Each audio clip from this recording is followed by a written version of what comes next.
Hello friends, कैसे हैं आप सब। उम्मीद करती हूँ आप अपने परिवार में बहुत ही खुश होंगे और स्वस्थ जीवन बिता रहे होंगे। मेरे इस channel beautiful life with Reena में आपका बहुत बहुत स्वागत है। दोस्तों, ये सैटरडे का ब्लॉग है, इवनिंग टाइम का। तो लुधियाना में लगा हुआ था यूनिवर्सिटी में सरस मेला। इस मेले की ख़ास बात ये है कि अलग अलग राज्य से उनकी जो वेशभूषा है, संस्कृति है, खान पान है, उसको रिप्रेजेंट करने वाला ये मेला था। तो बच्चों के लिए भी और बड़ों के लिए भी ये बहुत ही नॉलेजेबल मेला था। लगभग ये 15 दिन मेला ये रहता है। और इसकी मेले की जो शुरुआत हुई थी 2017 में हुई थी। तब भी हम लोग मेला देखने गए थे। और उसके बाद 6 सालों के बाद बीच में कोरोना आ गया था, तो ये मेला नहीं लगा था। उसके बाद ये अब मेला लगा है। लेकिन 15 दिन हो गई थी शुरुआत, तकरीबन 27 तारीख से। लेकिन बिज़ी शेड्यूल होने के कारण पॉसिबल नहीं हो पाया कि बच्चों को लेकर मेला देखने चले जा सकें। मगर सैटरडे को फिर ये बन गया था शेड्यूल कि मेला देखने जाना है।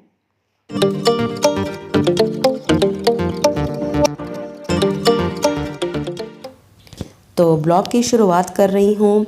लास्ट ब्लॉग की ना एक वीडियो क्लिप मुझे ऐड करने से मिस हो गई थी, तो उसी वीडियो क्लिप से इस ब्लॉग की शुरुआत कर रही हूँ। तो जितने भी कॉफ़ी मग्स थे, तो इन सबको ही 4 कलर्स में पेंट कर लिया था। और उसके बाद मुझे यहाँ पर लगाना है मिरर वर्क। मिरर के लिए यहाँ पर मैंने कुछ कप्स पर तो स्टार्टिंग है, जो टॉप पार्ट है वहाँ पर तो मिरर लगा लिया था। लेकिन जो सर्कल वाले मिरर थे ना, मेरे ख़त्म हो गए थे। तो अभी मैं लगा रही हूँ ट्रायंगल शेड में मिरर। तो बस ग्लू के साथ, जो फैब्रिक ग्लू होती है, कपड़ों पर भी यही ग्लू का इस्तेमाल किया जाता है, उस ग्लू से ही इस पर अभी लगा रही हूँ ट्रायंगल शेप वाले मिरर। तो एक लेयरिंग टॉप पर करूँगी और एक लेयरिंग मिरर की करूँगी मिडल में। उसके बाद फिर इनको मोतियों से और पॉम से इनको असेंबल करके फिर ये बहुत ही ब्यूटीफुल हैंगिंग्स बन जाएंगी। मतलब कुछ भी हमारे पास वेस्ट पार्ट है ना, तो उनसे हम अपने घर को बहुत अच्छे से डेकोर कर सकते हैं। ऐसा नहीं है कि कुछ महंगी चीज़ों से ही हम डेकोर करेंगे। तो जी ये है जी, वीडियो क्लिप्स स्टार्ट हो गई हैं सैटरडे की इवनिंग से। तो हम चले जा रहे हैं लुधियाना। लुधियाना की पंजाब एग्रीकल्चर यूनिवर्सिटी में लगा हुआ है सरस मेला। जैसे कि मैंने स्टार्टिंग में बताया कि इस मेले की ख़ास बात ये है कि इस मेले में अलग अलग राज्य से वहाँ की विभिन्न संस्कृति, यहाँ पर लोक नाच, लोक संगीत, जो उनकी फेमस चीज़ें हैं, जैसे खाने वाली चीज़ें, अमृतसरी कुलचा है, कोल्हापुरी चप्पल है, और उत्तर प्रदेश के शहनाज के गलीचे हैं। तो ऐसी ख़ास चीज़ें वो यहाँ पर इस मेले में रिप्रेजेंट होंगी। अपना अपना राज्य अपनी अपनी ख़ास चीज़ों को यहाँ पर प्रतिनिधित्व करता है। तो ये मेला हमें बच्चों के लिए भी और अपने लिए भी ये बहुत ही ख़ास लगा। तो हम लोग गए थे, मैं, मेरे हस्बैंड, दोनों बच्चे, अनिकेत भी गया और देवर जी। सिस्टर नहीं गई थी क्योंकि अद्विका को प्रॉब्लम थी चेस्ट कंजेशन की, तो जिसके कारण उसकी चेस्ट ब्लॉक हो रही थी, बलगम बन रही थी, उसको वॉमिट हो रही थी। और डैडी जी भी थोड़े बुज़ुर्ग हो गए हैं, वो कहते हैं मुझे जल्दी जल्दी वॉशरूम जाना होता है, तो मुझे रहने दो, मैं घर पर ही रहूँगा। तो वो तीनों लोग घर पर थे और हम आ गए थे यहाँ पर 6 लोग मेले के लिए। तो ये मुझे ना, एक्चुअली आपको लग रहा होगा कि वीडियो मैं कैप्चर कर रही हूँ इन राइड्स की। राइड्स तो चलो अच्छे हैं ही हैं, लेकिन ये जो ट्रीज़ हैं ना, इनके फ्लावर्स, तो वीडियो क्लिप थोड़ी सी ना ये ब्लर हो रही है क्योंकि पीछे से पुलिस वाले बोल रहे थे कि आपने वीडियो शूट नहीं करना है, अंदर जाके करना है। लेकिन ये मुझे ना ट्रीज़ बहुत अच्छे लगे। इस वीडियो में तो इतना अच्छा नहीं आ रहा है, इनके फ्लावर बहुत अच्छे हैं। तो मैं इनसे कहने वाली थी कि हमें भी ये वाला प्लांट लेके जाना है घर पे लगाना, लेकिन ये सब लोग ना आगे चले गए थे। तो मैं शूट कर रही थी, तो मुझे धीरे धीरे चलना था। तो ये रोड साइड भी कुछ स्टॉल्स लगी हुई थी, तो यहाँ से तो हमने कुछ नहीं ख़रीदा। तो अंदर आ गई। यहाँ पर जो एंट्री गेट है यूनिवर्सिटी का, यहाँ से सिर्फ 10 रुपीज़ पर हेड यहाँ पर एंट्री गेट फ़ीस थी, तो इसी को पे किया। तो यहाँ पर अलग अलग सिंगर्स, जैसे कि ये पंजाब है, लुधियाना में तो पंजाबी सिंगर्स अलग अलग, इनका शेड्यूल बना हुआ है। 27 अक्टूबर से ये मेला स्टार्ट हो गया और 5 नवंबर को इसका एंड हो जाना है। तो इसीलिए हम लोगों ने जल्दी करी कि हमको आज सैटरडे को देख लेना है, क्योंकि संडे को तो ओही अष्टमी का व्रत है, तो उस दिन पॉसिबल नहीं होगा। और यहाँ पर मैं जो फोकस कर रही हूँ ना कैमरा, ये वाला जो राइड है, इनमें से तो चीखें कूकें निकल रही थी, इनकी हूटिंग बहुत लाउड थी, क्योंकि डर भी लग रहा होगा जो लोग इसमें राइड ले रहे थे। मुझे तो देख के घबराहट हो रही थी, मैं इतने ऊंचे में राइड कभी नहीं ले सकती। तो एक झलक आपको दिखा रही हूँ उस मेले की, ओवरऑल इसका व्यू दिखा रही हूँ कि यहाँ पर कैसे सब कुछ रिप्रेजेंट हो रहा है, कैसे अपने अपने स्टेट्स यहाँ पर क्या कुछ लेकर आए हुए हैं। तो दोबारा फिर होटिंग हो गई थी, तभी मैंने दोबारा कैमरा वहाँ पे फोकस किया था। तो मैंने बच्चों से पूछा, बच्चे तो बहुत आजकल के एडवेंचरस हैं, कि आपको अच्छा लग रहा है कि आप लेना चाहते हो? कहते नहीं मम्मा, ये कुछ ज़्यादा ही डेंजरस है, कुछ ज़्यादा ही एडवेंचरस हो गया है। तो सबसे ज़्यादा मुझे अच्छे ये लगे ये शहनाज के, मैं पढ़ती हूँ कई बार, मैंने आर्टिकल में पढ़ा है, वहाँ के बड़े ही फेमस है, कालीन हैं, गालीचे हैं, और बड़े बड़े मंदिरों में जैसे कि मैंने सुना है यहाँ ये वाले कालीन गालीचे बिछाए जाते हैं, तो अच्छे थे। पर ये है कि नहीं, चीज़ें सारी हैंडमेड हैं, हैंडक्राफ्ट्स हैं, तो कॉस्टली भी बहुत था। एक बार मेरे हस्बैंड बोले कि एक बार सारा ना व्यू ले लो मार्केट का, और उसके बाद फिर थोड़ा बहुत देख लेंगे कि कहाँ से चीज़ अच्छी क्वालिटी की और अच्छे रेट में मिल रही हैं, तो परचेज़ कर लेंगे। तो बस मैं उन्हीं को कैप्चर करने की कोशिश कर रही हूँ, लेकिन मेरे हाथ में जो फ़ोन है वो थोड़ा सा ना वाइब्रेट हो रहा है। तो सबसे पहले जो स्टार्ट हुई थी ये स्टॉल यहाँ पर खाने पीने की, तो मुझे इन्होंने दी थी रोस्टेड कनक, जो मुझे बहुत अच्छी लगी। मैंने उनसे बोला कि आपने मुझे 3 दाने दिए हैं, कहते हम इतना ही दे रहे हैं। तो फिर मैंने आगे जो बच्चे का जा रहे थे उनको कहा कि आप पीछे आओ और इसको टेस्ट करो, मुझे अलग सी चीज़ लगी हैं। तो ये हैंडीक्राफ्ट से ही सारा कुछ बांस का बना हुआ है। इसी वजह से हमने 1-2 चीज़ें परचेज़ करी थी डेकोर करने के लिए। बहुत ही लाइट वेट हैं, बहुत ही अच्छी फिनिशिंग हुई हैं, और कॉस्टली तो मैंने जैसे बताया कि हैंडक्राफ्ट्स हैं, तो ये अच्छे हैं और महंगे भी हैं थोड़े से। लेकिन क्योंकि हैंडक्राफ्ट्स होते हैं, जैसे कि मैं क्राफ्टिंग करती हूँ, मुझे पता है कि इन कामों में बहुत ज़्यादा टाइम लगता है, बहुत ज़्यादा पेशेंस के साथ इनको बनाना पड़ता है, तभी ये निखर के बन के आते हैं। तो ये लाइट वेट टोकरी मुझे अच्छी लगी थी। तो यहाँ से मैंने रोस्टेड कनक खरीदी थी, और ये था सारा सामान महाराष्ट्र का। और बच्चों ने लिए थे बनाना चिप्स। मैंने कहा बनाना चिप्स वहाँ से मिल जाते हैं, लेकिन उन्होंने टेस्ट करवाया था। इस बनाना चिप्स का टेस्ट जो आम मार्केट वाले मिलते हैं बनाना चिप्स, वहाँ से अलग होता है। मैंने रेसिपी पूछी तो उन्होंने कहा रेसिपी हमको नहीं पता है, हमको फैक्ट्री से ऑर्डर आता है, तो वहाँ से हम ये लोग सामान लेकर आए हैं इसको सप्लाई करने के लिए। उसके बाद ये था ये कुछ फुटवियर्स, ये कल्चरल आइटम में जो यूज़ होते हैं, इनमें ना घुंघरू बहुत लगे हुए थे, और मैंने उठा के देखा था, इनकी जो सोल थी ना इतनी सॉलिड नहीं थी, मतलब अगर आप दबाओ ना इनको ये दब जाती थी, तो मुझे ये अच्छे नहीं लगी। और रेट वाइज भी ये 500 पर पीस कह रहे थे, चाहे कोई भी साइज़ खरीदो, कुछ कोई भी डिज़ाइन खरीदो। तो हमने इसको छोड़ दिया। फिर आगे आगे ज्वेलरी में ज़्यादातर तो अब जो ट्रेंडी ज्वेलरी चल रही है वो है एंटीक पीस। तो एंटीक पीस अच्छे थे, लेकिन हमने कोई भी परचेज़ नहीं किया, क्योंकि मुझे आर्टिफिशियल गहने कम पसंद है, कम ही खरीदती हूँ। और यहाँ पर आ गया था पूजा का सामान, तो ये सारा कुछ ही मार्केट में मिल जाता है बड़ी आसानी से। मैं ढूंढ रही थी कुछ अलग सी चीज़ मिले, जो मेरे जो रीच में नहीं मिलती, लोकल मार्केट में नहीं मिलती। तो मैं इनसे मांग रही थी लाल टीका और लिक्विड वाला, तो वो कहते कि वो आप पानी में घोल लो। मैंने कहा वो तो मुझे पता है, वो उसको पानी में डाइल्यूट करके बन जाता है, लेकिन मुझे वो लिक्विड वाला जो लाल टीका है वो चाहिए था, रोली चाहिए थी, लेकिन वो उनके पास नहीं थी, तो मैंने नहीं ख़रीदा। उसके बाद नेक्स्ट आ गई थी ये कोल्हापुरी चप्पल, बहुत ही फेमस कोल्हापुरी चप्पल है। इसमें मैंने पहन के देखा, पता नहीं मेरा पैर कुछ ज़्यादा पतला था, इनके पास साइजेस बड़े बड़े थे, तो मेरा एडजस्ट नहीं हो पाया था। 400 ये पर फुटवेयर कह रहे थे, तो ये भी नहीं लिया। तो हमको ये अच्छे लगे थे, आई कैचिंग। ये स्टिक्स, ये भी सारी हैंडमेड थी। कई चीज़ें तो जैसे कपड़े से बनी हुई थी, टिश्यू पेपर से बना हुआ था। और देवांशी को भी अब आइडिया हो गया, वो भी क्राफ्टिंग करती है, तो वो भी बता रही थी कि मुझे ये किन चीज़ों से बनी हुई है, किससे बन सकता है। कईयों पर बता रही थी कि इन पर सिंपली ना जो स्प्रे कलर आता है गोल्डन और सिल्वर का, और उसी की इसकी स्प्रे करी हुई है। तो रेट वगैरह पूछा गया तो नहीं जमी बात, तो हम लोग फिर आगे चले गए थे। हर एक स्टिक्स का अलग अलग रेट था, कोई 40 की थी, कोई 30, 50, अलग अलग यहाँ के प्राइसेस थे स्टिक्स के। तो फिर ये हुआ था कि मुझे लगा कि एक दो यहाँ से ले लेते हैं, एक दो आगे ले लेते हैं, लेकिन फिर वो कह रहा था कि नहीं, अगर आप सारी ज़्यादा इकट्ठे खरीदोगे तो मैं थोड़ा सा और आपको डिस्काउंट दे दूँगा। तो हमने कहा कि हमको सारी तो नहीं पसंद आ रही, कुछ ही लेंगे। कहते नहीं, फिर ऐसे नहीं होगा। तो फिर हम लोग आ गए थे आगे। तो ये वाली मुझे अच्छी लगी क्योंकि यही वाली तो हैंगिंग्स हम लोग बना रहे हैं बैंगल्स के हेल्प से और पॉम पॉम से। तो कॉस्टली उन्होंने बताया कि ये 150 का पेयर है हैंगिंग्स का, जो बैंगल्स वाला है। तो मेहनत तो हुई है, नो डाउट इसमें मेहनत नहीं हुई है। मोती लगे हैं, पॉम पॉम बनाए हैं, बैंगल्स पर वो जो वूल को अच्छे से इसको लपेट के इसको ग्लू के साथ इसको चिपकाया गया है। तो टाइम तो लगता ही है। तो 150 मेरे अकॉर्डिंग तो मुझे महंगा लगा, तो मैंने छोड़ दिया। हम लोग वैसे भी घर पे बना रहे हैं, तो ऑलमोस्ट हमारी जो हैंगिंग्स है वो कंप्लीट हो गई हैं।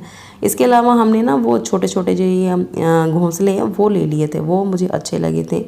फिर आगे आ गए थे हम लोग जी। तो ये सब कुछ बना हुआ मिट्टी का ही, जैसे कि अगर घर में लॉन बना हुआ है तो उसको कॉटेज वाली लुक देने के लिए उसमें रखा जा सकता है।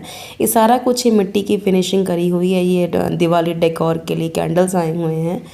और उसके बाद फिर इसके बाद ना मैंने आगे जो कारीगर काम कर रहे थे उनसे पूछा था कि आपने मिट्टी को बनाने के बाद, मतलब इनको शेप देने के बाद उसके ऊपर क्या लगाया, वॉल पुट्टी या फेविकॉल के साथ इसकी अच्छे से फिनिशिंग करी है। तो उन्होंने बताया कि हम इसके ऊपर ना केमिकल लगाते हैं, और वो केमिकल आम लोगों को नहीं मिल पाता है। सिर्फ जैसे कि जो लाइसेंस्ड फैक्ट्रीज़ होती हैं, जो हैंडीक्राफ्ट्स का जो सामान बनाते हैं, सिर्फ उन्हीं को केमिकल मिलता है।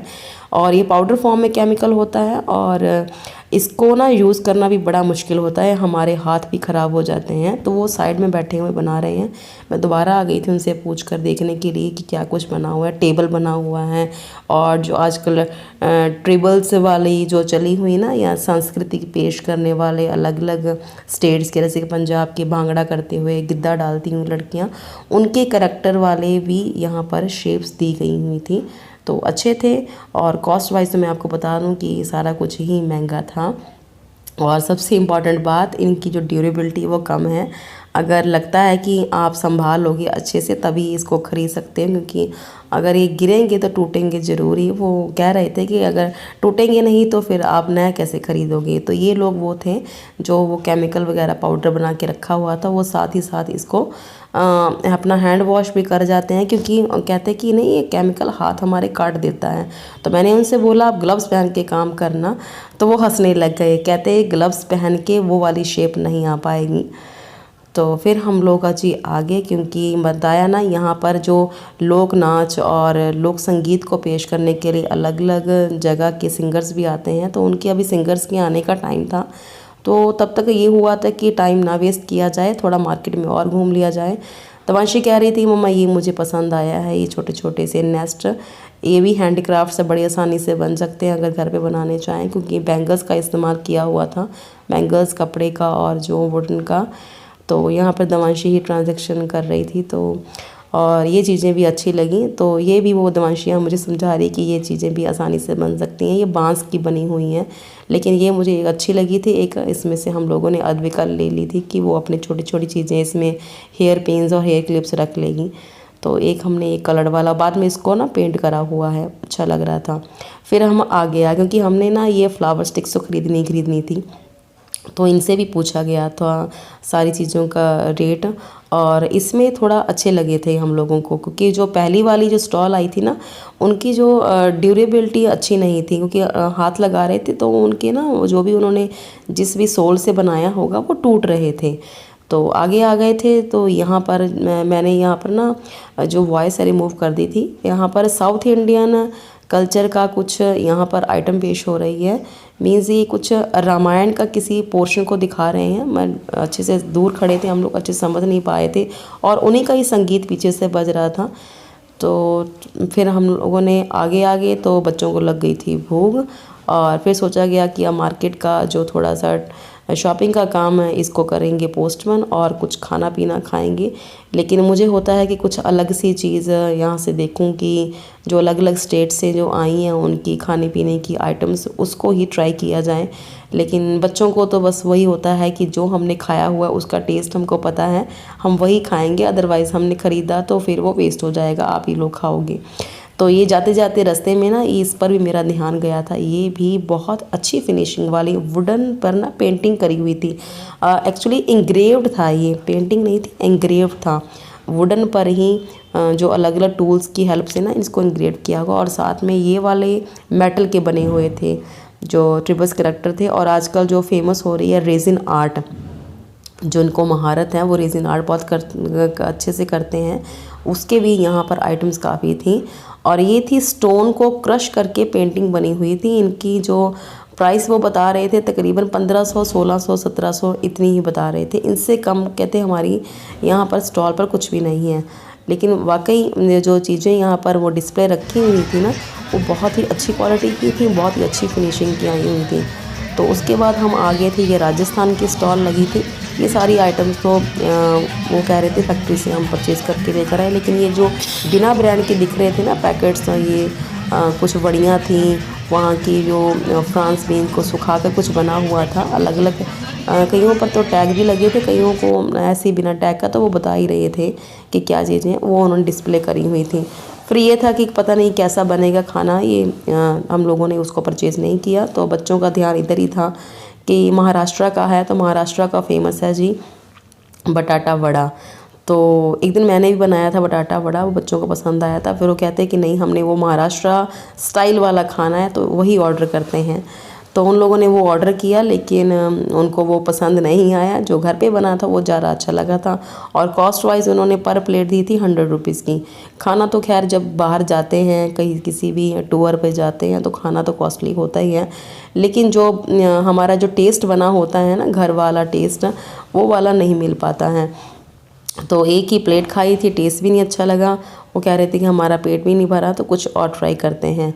और यहाँ पर अनिकेत को तो खाने का नहीं होता, उसको होता है कुछ टॉय खरीदे जाएं और कुछ राइड्स खरीदे जाएं। वो बार बार बस राइड्स की तरफ इशारा कर रहा था कि चलो चलते हैं, खाना बाद में खाएंगे, पहले हम राइड्स ले लें। लेकिन बाकी सब कह रहे थे कि हमको भूख लगी है, हमने खाना है। तो मैंने बटाटा वड़ा नहीं खाया था क्योंकि मेरा तो ऑलरेडी ही गला ख़राब है। तो मैंने लिया था ये स्वीट कॉर्न, लेकिन स्वीट कॉर्न में ना बहुत ज़्यादा मिर्ची थी तो वो भी मुझसे खाया नहीं गया, तो मैंने बच्चों को दे दिया।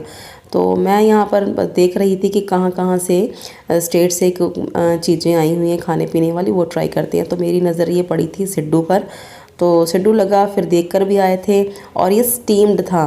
तो मैंने कहा ये चलो ट्राई करते हैं, ये खाने में अच्छा भी होगा और मेरा गला ख़राब है तो ये ठीक ही रहेगा, ज़्यादा ख़राब भी नहीं होगा। तो ये ना चावल के आटे को रोल करके उसमें ना महा की दाल, उसमें लहसुन मिर्च को अच्छे से फिलिंग करके फिर चटनी के साथ खाने को देते हैं। चटनी तो मैंने नहीं खाई थी, सब लोग कह रहे चटनी ज़्यादा टेस्टी है।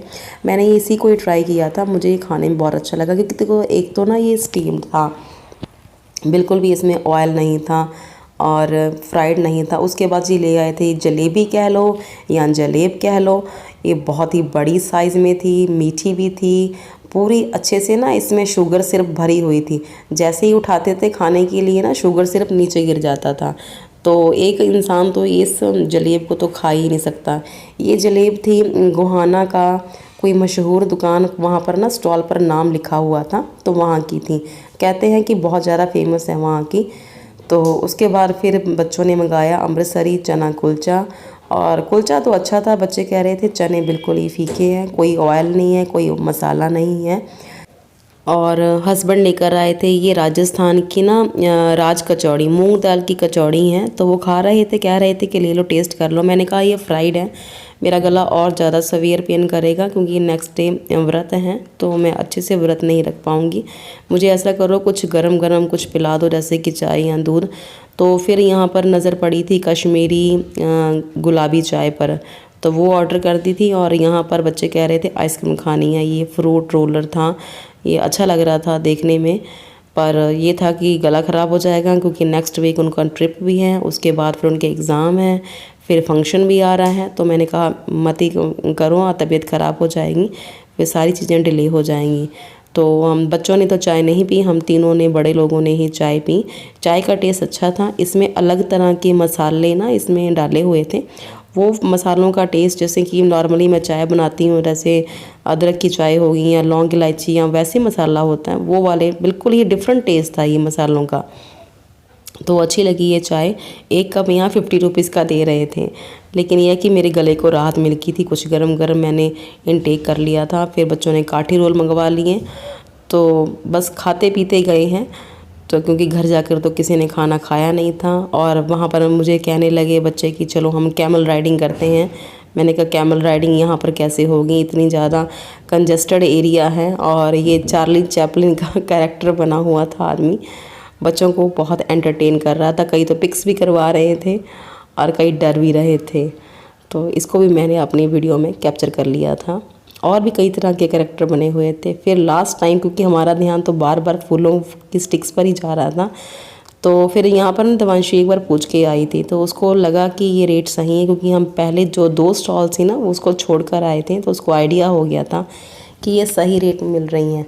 तो मैंने कहा अब तू पूछ कर आई है तो अपने चॉइस का ही यहाँ पर एक बुक्के सा बना लेना। तो वो अलग अलग वो निकाल रही है स्टिक्स, और साथ ही साथ ना वहाँ से रेट भी पूछ रही हैं। तो ये अपने उसको भी थोड़े से लाइट शेड ही ज़्यादा पसंद है, डार्क कलर का वो नहीं चॉइस करती हैं। तो ये कुछ कुछ उसने बना लिया था, कुछ गोल्डन, कुछ सिल्वर, कुछ वाइट, कुछ येलो, कुछ सारे ही पेस्टल शेड लेकर आ रही थी। और जो बड़े वाले फ्लावर थे वो थोड़े से कॉस्टली थे, वो 50 रुपीज़ की स्टिक्स आ रही थी, लेकिन 2-3 तो हमने डाल ही लिए थे। तकरीबन 300-350 का ये बंच तैयार हो गया था, तो अच्छा लग रहा था। कईयों को तो वो खुद ही बना के दे रहा था, अगर आप उसको कहो कि हमको बना के दे दो तो अपनी चॉइस के बना के देता था। ये उसने बना लिया था, अब उसको अच्छा लग रहा है, तो ये ले लिए। फिर उसके बाद जी तकरीबन हो गया था 8 साढ़े 8 का टाइम, तो हम लोग बाहर आने लगे। और बाहर के जो एग्ज़िट गेट पर ये कुछ बुल हॉर्न से इनको अच्छे लगे, ये अंदर से ना कुछ सेल वगैरह डाले, उससे लाइट ऑन हो जाती हैं। तो कह रहे थे कि हमने लेना है, तो 3-4 खरीद लिए थे कि अद्विका को दे देंगे, वो आई नहीं है, थोड़ा खुश हो जाएगी। तो लगा लिए थे, और एक उन्होंने मेरे लगा दिए, क्योंकि अनिकेत गुस्सा कर गया था, उसको था कि मुझे थोड़ी और राइड्स चाहिए, लेकिन टाइम काफ़ी हो गया था तो इसलिए वापस आना पड़ा।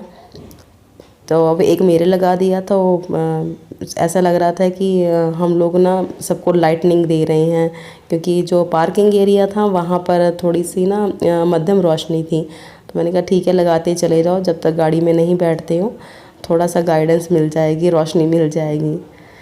तो चलिए जी, बस इतना ही ब्लॉग बनाया था, क्योंकि मेरी ना जो लड़ी है वीडियो शूट करने की, एडिटिंग की, वो टूट गई थी। टूट इसलिए गई थी कि मैंने जैसे आपको लास्ट वीडियो में बताया था कि वीडियो शूट और एडिट करना जो मेरा डेली शेड्यूल है, जो मेरी लाइफ रूटीन है, उसमें मैं मैनेज नहीं कर पा रही थी, एडजस्ट नहीं कर पा रही थी। लेकिन ये था कि आप लोगों के मैसेज आ रहे थे कि आप हमारे साथ जुड़े रहिए, तो फिर यही था। तबीयत भी ख़राब थी, फिर सोचा कि नहीं मेरा क्योंकि बाहर जब जाते हैं ना तो अच्छे से सब कुछ शूट नहीं हो पाता, क्योंकि एक तो हाथ थोड़ा सा वाइब्रेट करता है, वीडियो अच्छे से शूट नहीं हो पाती हैं। फिर सोचा चलो थोड़ा सा मैं शूट करके लेकर आती हूँ, अगर वीडियोस अच्छी कैप्चर हो गई, क्योंकि आकर ही मैंने देखी ना, फिर आकर ही मैंने एडिटिंग करी। अगर अच्छी बनी होंगी तो फिर मैं एडिट करके इसको पोस्ट कर दूंगी और आपके साथ भी जुड़ी रहूँगी, क्योंकि फ्रेंड्स के मैसेजेस आते हैं कि आपकी वीडियोस हमको मोटिवेट करती हैं, इंस्पायर करती हैं, ऐसे ही हमारे साथ जुड़ा रहे करें। तो कोशिश तो मेरी रहेगी कि सब कुछ मैनेज करके लेके चलूँ, लेकिन कई बार लाइफ में ऐसा हो जाता है कि ना कि सब कुछ हम मैनेज नहीं कर पाते हैं। कुछ ना कुछ, अगर 10 हमारे सर पर जिम्मेवारियां हैं तो उसमें से 9 जिम्मेवारियां तो हम बहुत अच्छे से संभाल लेते हैं, लेकिन एक जो जिम्मेवारी होती है उसके साथ जस्टिफाई नहीं कर पाते हैं। तो मेरे साथ भी ऐसा ही हुआ था, मैं वीडियो शूट के साथ जस्टिफाई नहीं कर पाई और ना ही इसको अच्छे से आपके साथ में शेयर कर पाई।